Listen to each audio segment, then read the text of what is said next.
Ruth 3, verses 1 through 9.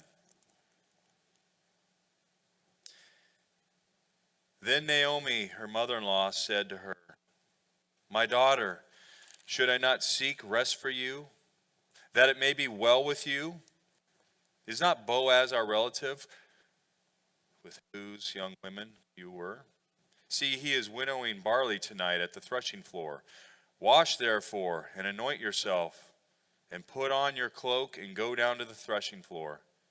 But do not make yourself known to the man until he has finished eating and drinking. But when he lies down, observe the place where he lies. Then go and uncover his feet and lie down, and he will tell you what to do." And she replied, "All that you say, I will do." So she went down to the threshing floor and did just as her mother-in-law had commanded her. And when Boaz had eaten and drunk and his heart was merry, he went to lie down at the end of the heap of grain. Then she came softly and uncovered his feet and lay down. At midnight the man was startled and turned over, and behold, the woman lay at his feet. And he said, "Who are you?" And she answered, "I am Ruth, your servant. Spread your wings over your servant, for you are a redeemer." There's an expression that we use. If it looks like a duck, walks like a duck, quacks like a duck, it's probably a duck. But for some reason, commentators are divided over this section, particularly these first 9 verses that I read. I suspect the reason why they're so divided is because many see the book of Ruth as a love story, and it certainly is a love story, but they see it primarily as that. It's almost become romanticized and magical, more magical than it really is, I would say. I do not see Ruth as primarily a love story. I understand it to be theological in the way it's presented. In other words, the book of Ruth, it reveals God and his work. I want us to remember that. The book of Ruth reveals God and his work. There is an author, his name is Jerry Bridges. He is with the Lord now. He had given a definition of what providence is. Remember, we've been talking about this divine providence. So he gives it a definition of this, saying, God is orchestrating all events and circumstances in the universe, his glory and the good of his people. Switch out. Tap.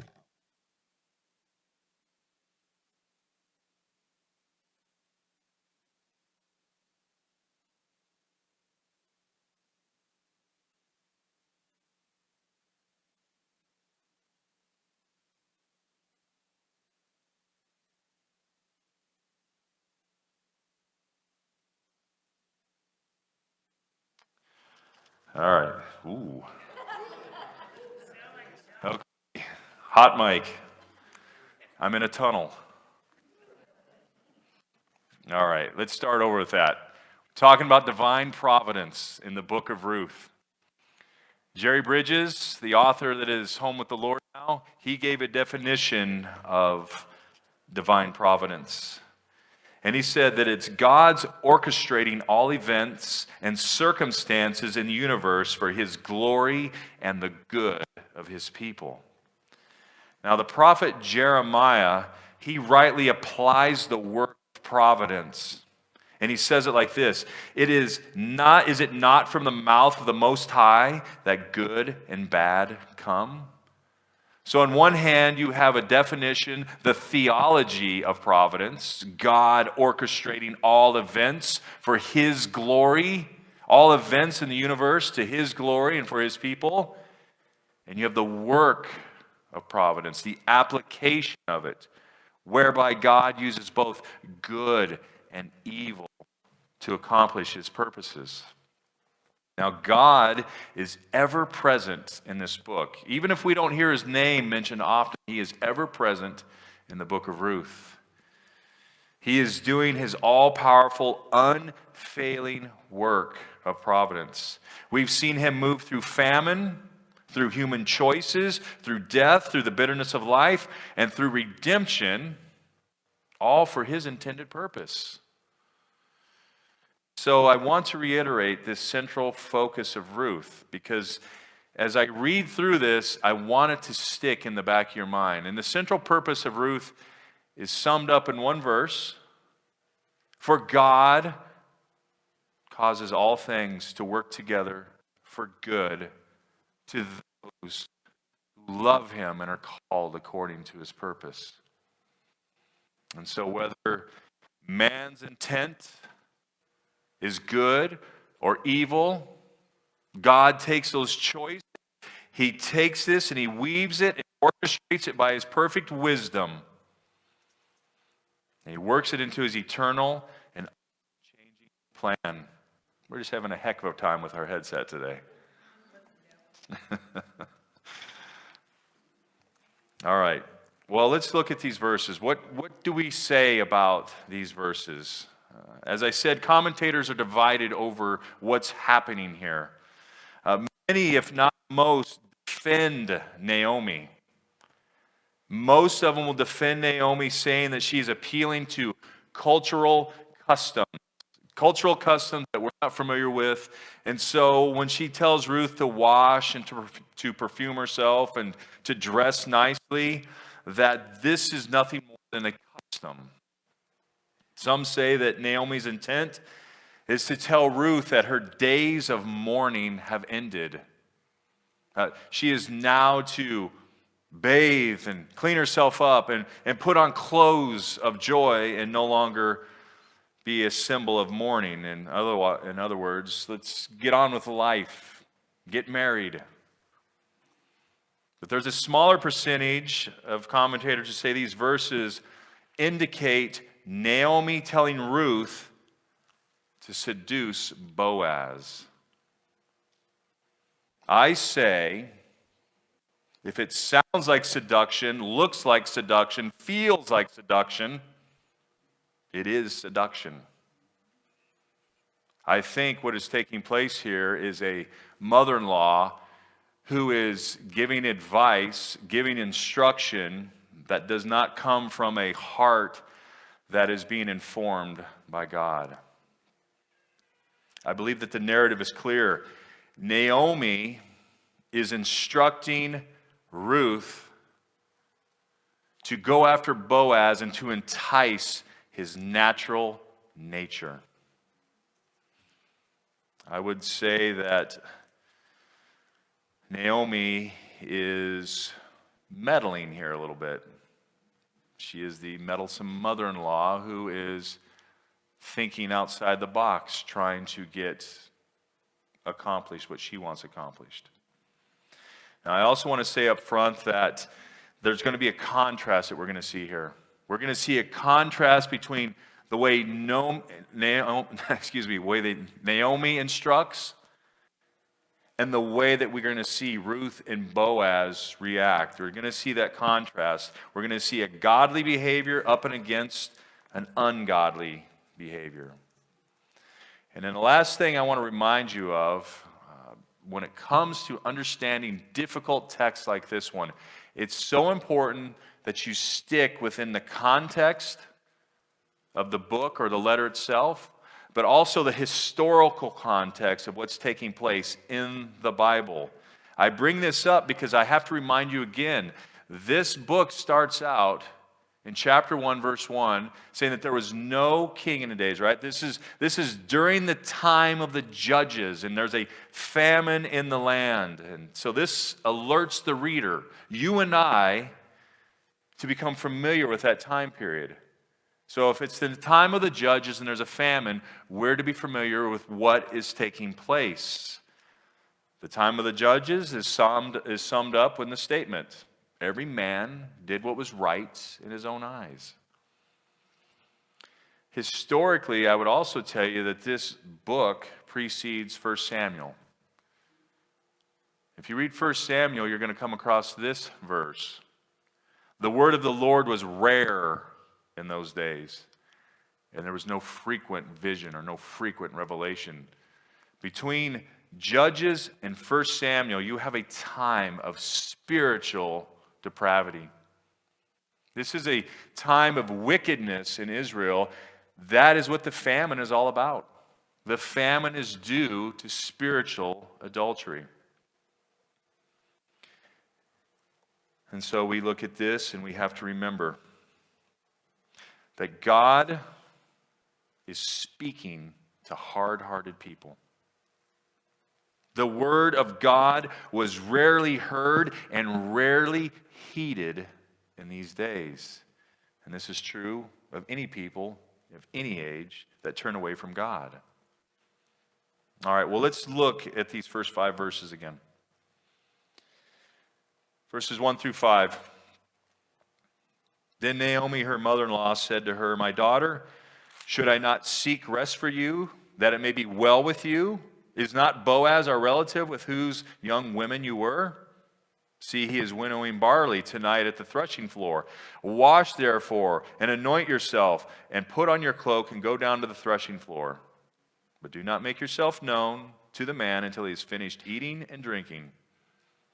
But when he lies down, observe the place where he lies. Then go and uncover his feet and lie down, and he will tell you what to do." And she replied, "All that you say, I will do." It starts out with Naomi making an earnest request of her daughter-in-law. She has a right desire for her daughter-in-law. She wants her to be cared for. She wants her to be provided for. And so she is saying, "Ruth, you need to go find a husband." This is just couch language for you need to find a husband.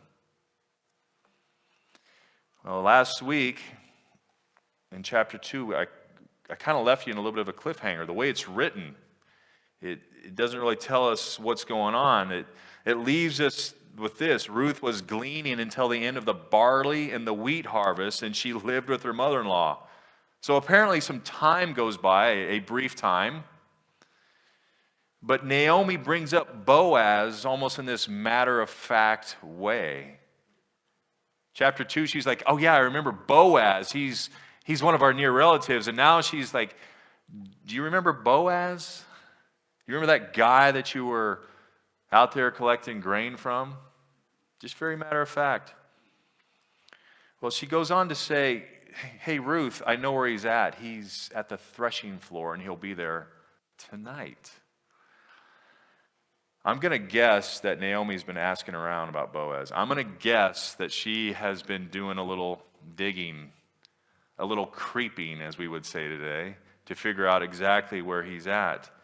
She says he's at the threshing floor. Now, if you're not familiar with this, a threshing floor was this area where the harvest was taken to, usually on a hill, and they would take the grain stalks there, and on the hill there'd be a rocky floor, and they would take this grain and they would throw it up into the air, and the gentle breeze, typically at night, would catch the grain, and the lighter chaff stalk would be separated from the heavier grain that would fall onto that rock floor, and they would collect it. This is what the threshing floor was all about. This was the time of the harvest. This was a time when the men went out to work to gather in the grain. And so Boaz, understanding the time in which he lives in, he would have been there not only working, but staying there night after night to protect his investment. Well, as I said, I think Naomi is playing a little bit of a matchmaker, and she's doing this by her wisdom. She's instructing Ruth to take a bath, to put on some good-smelling oils, to wear her nicest clothing, and to go to Boaz. And then after that, wait until he's eaten, and when he's been satisfied, and he drinks, and his heart is merry, then sneak in where he's sleeping, lay down with him, uncover his legs, and wait for him to tell you what he wants. I don't think there's any ambiguity here. I think it's very clear. the wisdom of Naomi in this. Seduce Boaz. I would say this, ladies, grandmas, moms, dads. This is not the way to tell your daughter to get a husband. This is not the way to tell them to get a husband. I think Naomi's heart is right, as I said. Her desire for Ruth to be married and cared for, this is a good thing. But to try and attract a man like this, well, it's unwise to say the least. I think it's clear what she's saying. Use your looks. Use your smell and your allure. Use your body. Entice him. And not only that, wait until he drinks. Wait until he gets drunk. He'll let his guard down. Inhibitions go out the window. And when it's like that, he'll take you. Well, just as Boaz understood the times, I think Naomi understood the times. She is counting on Boaz's sinful human nature. She is hoping that Boaz will succumb to Ruth's attractiveness. She is expecting Boaz to do what is right in his own eyes. This whole point in Israel's history testifies the people that are spiritually debunked. They're spiritually drifted away from the word of truth. They do not hear God. And so they take matters in their own hands and they use their own wisdom, thinking that it's godly wisdom. Frankly, we see this in our day here in America, right? We are living in a nation that is more and more about doing what is right in our own eyes. Whatever feels good, whatever makes you happy, whatever it is, pursue it, do it. But my question is this for us, for the church. Are we a little bit like Naomi in our ways? I don't want to be too specific here. I do want to paint with a broad brush. But are we a little bit like Naomi in our thinking and our own wisdom? Like Israel, who did whatever was right according to their understanding, according to their knowledge, according to their truth, perhaps we are making decisions that we tell ourselves are necessary. Perhaps we're making decisions that are done in ungodliness, but we call it godliness. When we know that the word of truth is being rejected to suit our desires, when we willfully become ignorant of what God has said to avoid our guilt, when we rationalize our ungodly actions and call it necessary, that's when we're in trouble. Just think about politics. Think about race, religion, social media, personal rights. Think of all the things that we are passionate about. The stuff that we get so excited about, so exercised over. Those things that we are always believing that we are right in our point of view, and that we're always correct in our instruction, that we are saying things that are necessary.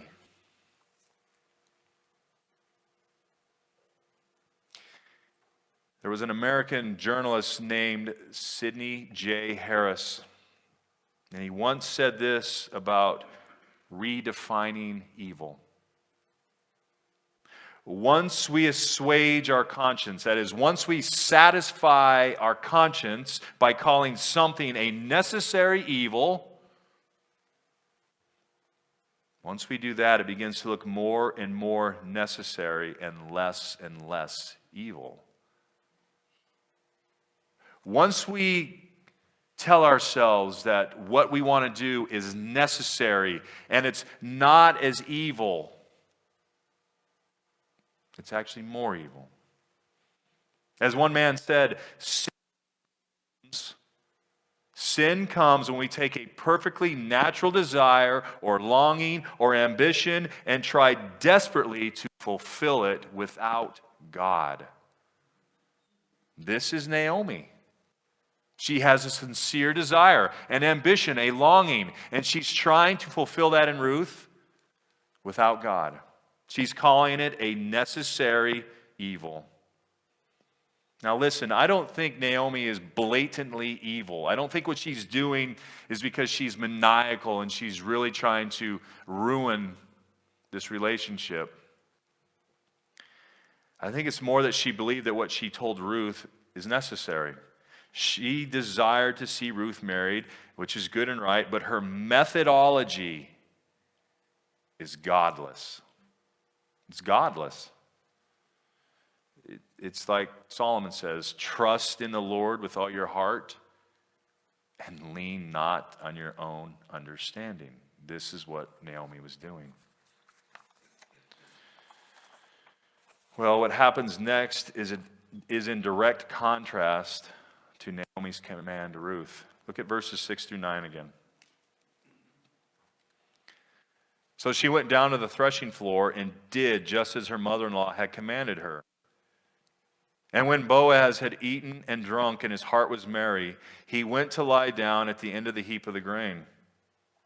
Then she came softly and uncovered his feet and lay down. At midnight the man was startled and turned over, and behold, a woman lay at his feet. And he said, "Who are you?" And she answered, "I am Ruth, your servant. Spread your wings over your servant, for you are a redeemer." So Ruth is following the plan that Naomi gives her.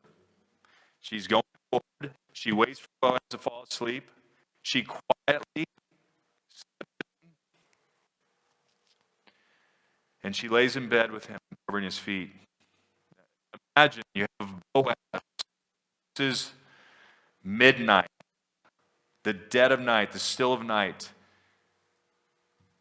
And you feel somebody, the presence of somebody in bed with you. Certainly you start.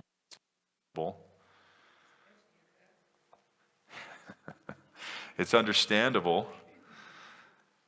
And so he wakes. "Who are you? Who are you?" So she says, "I'm Ruth, your servant." It's interesting. She says, "Ruth, your servant." Remember back in chapter 2, she says, "I'm a foreigner. I'm not one of yours." But here she says, "I am your servant. I submit to you. I belong to you." Well, this is no trade-off that she's doing. She's not saying to Boaz, "Listen, do with me what you want so that I can be your servant." She's not saying this, but instead her words come from a heart that are willingly submissive to a man, that willingly choose to serve this man. And then Ruth says something that I think is very strange to our ears. She says something to Boaz that we see elsewhere in the Bible. "Spread your wings," or "spread the corner of your garment over your servant, for you are a redeemer." What in the world does that mean? A lot of liberty has been taken with this verse, but as I said, we find it elsewhere in the scriptures, and so we go there. In Ezekiel 16, this is where the Lord is recounting how he comes to choose the nation of Israel. In Ezekiel 16, Israel is likened to a newborn baby that has been thrown out into the weeds, that has been tossed aside out of hatred, hated, scorned, rejected, desperate, and dying. There it says that the Lord passes by and he takes notice of Israel, this bloody, cold, starving nation. And he hears her. And he sees her pain. And in his mercy, he says, live. Live. And so he takes the nation, and he loves the nation, and he woos the nation, and he brings the nation up, and he says these words to his beloved, I spread the corner of my garment over you and covered your nakedness. I made my vow to you and entered into a covenant with you, declares the Lord God, and you became mine. This is marriage talk. This is covenant language of entering into a covenant with one another, united, married, bonded together. This is the same marriage picture that is used in chapter 2. Boaz says, Ruth, you are no longer a foreigner. You are no longer an outsider, for you have come under the wings of God. You are in God. You are in covenant with Him. And so, just as God made a marriage covenant with Israel and redeemed her, Ruth is asking Boaz to make a covenant with her and to redeem her as well. It's right here that we see that Ruth goes off Naomi's script. She doesn't wait to see what Boaz will tell her to do, but instead she says, marry me. Be my redeemer. Care for me. Put me under your garment and cover me. We see here that Naomi was hoping that the carnal instincts of men and women would come out. But instead, there's purity. There is righteousness. There is godliness. The plan has been foiled. All in the providence of God. Boaz didn't get drunk. He was sound in mind. He was sound in body. And then he replies with this in verses 10 through 18. And he said, may you be blessed by the Lord, my daughter. You have made this last kindness greater than the first, and that you have not gone out after young men, whether poor or rich. And now, my daughter, do not fear. I will do for you all that you ask, for all my fellow townsmen know that you are a worthy woman. And now it is true that I am a redeemer, yet there is a redeemer nearer than I. Remain tonight, and in the morning, if he will redeem you, good, let him do it. But if he is not willing to redeem you, then as the Lord lives, I will redeem you. Lie down until the morning. So she lay at his feet until the morning, but arose before one could recognize another. And he said, let it not be known that a woman came to the threshing floor. And he said, bring the garment you were wearing and hold it out. So she held it. And he measured out 6 measures of barley and put it on her. Then she went out into the city. And when she came to her mother-in-law, she said, how did you fare, my daughter? Then she told her all that the man had done for her, saying, these 6 measures of barley he gave to me, for he said to me, you must not go back empty-handed to your mother-in-law. She replied, wait, my daughter, until you learn how this matter turns out. For the man will not rest, but will settle the matter today. I'll speak more to that last verse next week. But the point I want us to see here is that Boaz and Ruth, they maintained their integrity. They didn't do what was right in their own eyes. They didn't go after the wisdom of Naomi, but they persevered. It's interesting because Boaz must be an older man. Ruth must be a beautiful woman. It says that she could have any man, young or old, rich or poor. and yet she desires Boaz.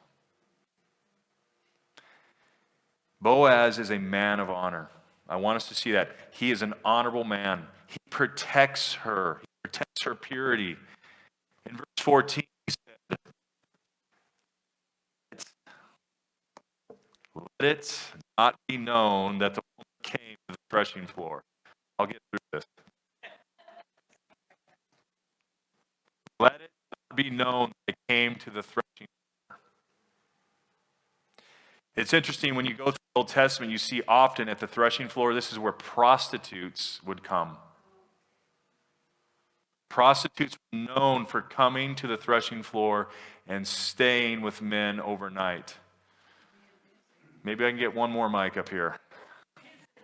Thanks, Ben. So it was at the threshing floor that Boaz says, I want to maintain her integrity. I want to protect her purity.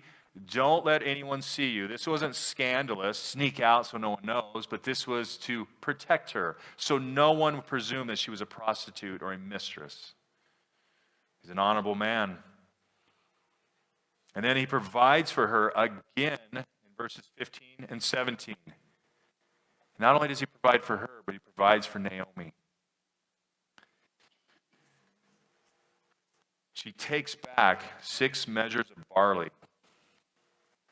That's about 50 pounds. That's a long haul. 50 pounds. Straps it on her, takes it back.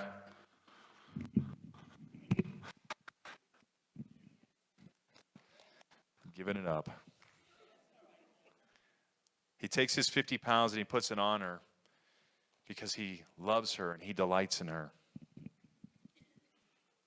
And so he desires to redeem her out of her troubles. He says, as the Lord lives, I will redeem you.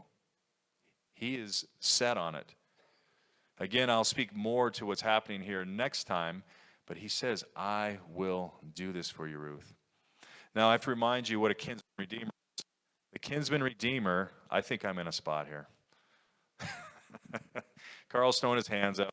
We'll get through it. The kinsman redeemer, that was a man who was a near relative to somebody who had died. And so the kinsman redeemer had the responsibility, if he chose, to come in to purchase the relative's land, to care for the widow, so that his name would be perpetuated, so that his name would not die off, so that the land would not be sold. The kinsman redeemer would redeem the troubled one out of all their affliction, out of their poverty, out of certain death. The kinsman would help the destitute from being cut off and forgotten. And I told you this last week, but I want you to remember this. Boaz typifies Jesus Christ. This means he foreshadows Christ. He is the image of Christ. Boaz is meant to point us to Jesus. And that's what we see here, that Jesus is going to come and be a kinsman redeemer for many, for many. Now, to be a true kinsman redeemer, a man had to be a close relative to the destitute. I want you to remember, especially since December now, Jesus was born in the flesh, born of a woman, born under the law, and he dwelt among us. Jesus is truly man. He is truly a near relative of ours. To be a true redeemer, a man had to pay the full asking price of the purchase. Jesus had to pay God's asking price to purchase sinners. I want you to think about that. The full asking price to purchase sinners like us is death. Jesus goes to the slave market and redeems people from death through his death. Death for sin was the cost, and that is what he paid. Paul tells us that you were bought with a price. In him we have redemption through his blood, the forgiveness of our trespasses according to the riches of his grace. I want you to hear me. Every person is in need of a kinsman redeemer. We are all born into trouble. We are all born destitute. We are all born to die.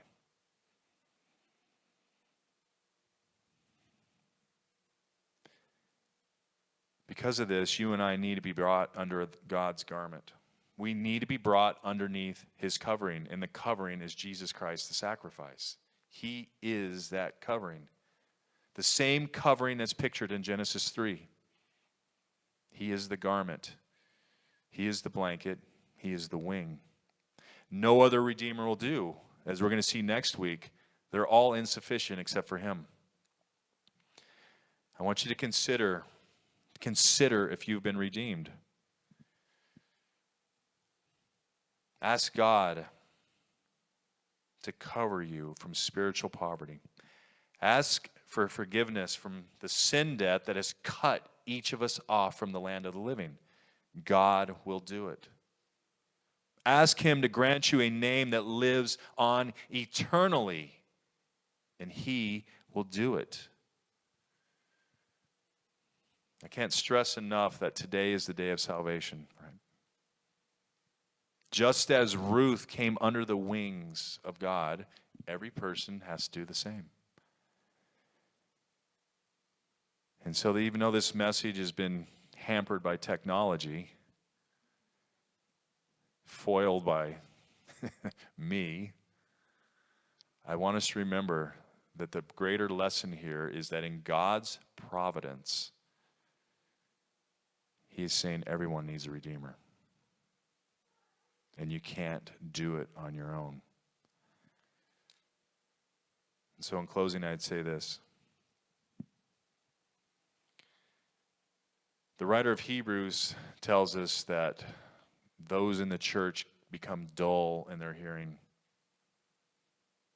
They start pushing away the elementary things of the Christian faith. They become like Naomi, using their own wisdom, calling things necessary, when really they're not. So I'm asking you not to be dull of hearing, to remember your kinsman redeemer, Christ, who died for you. Pray with me.